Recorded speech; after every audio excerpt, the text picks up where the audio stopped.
Ladies and gentlemen, this is the 74th Miss Universe competition. This is now 2204 and don't forget to like and subscribe.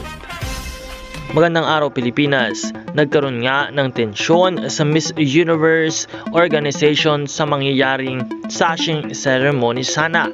Ayon sa bagong impormasyon mula sa mga insiders, nang sinasabihan si Miss Mexico ay napansin na Maria Jose, isang representative mula sa Miss Universe organization, na tila nagiging hindi na maganda ang sitwasyon.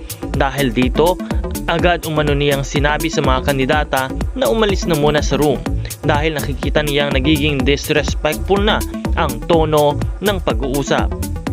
Gayunpaman, ilang contestants ang piniling manatili at sinabihang hindi raw sila kumikiling sa kahit anong panig.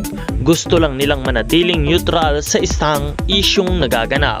Dagdag pa rito, ipinaliwanag ni Maria Jose na kung sakaling may hindi pagkakaintindihan, dapat daw ay kinausap ng pribado si Miss Mexico at hindi sa harap ng lahat.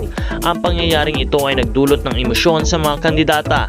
Ilang mga kandidata ay nakitang umiiyak dahil sa bigat ng sitwasyon. Matapos nito, agad namang nakipag-ugnayan ang Miss Universe Thailand producers sa Miss Universe organization. At ayon sa ulat, ang issue ay maayos na naresolba sa mahinahon at profesional na paraan. Mukhang kahit sa gitna ng kompetisyon, hindi talaga mawawala ang mga intense moments.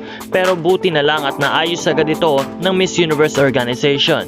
Ano sa tingin nyo mga ka-pageant fans? Dapat bang isa publiko ang mga ganitong insidente? O mas mainam bang tahimik na ayusin sa loob ng team? Comment your thoughts below. Don't forget to like, share, and subscribe para sa mas marami pang real-time Miss Universe updates. Samantala, update ngayon ay matutuloy na nga ang sashing ceremony at tuloy ang Miss Universe competition. Magkita po tayo muli sa susunod na update.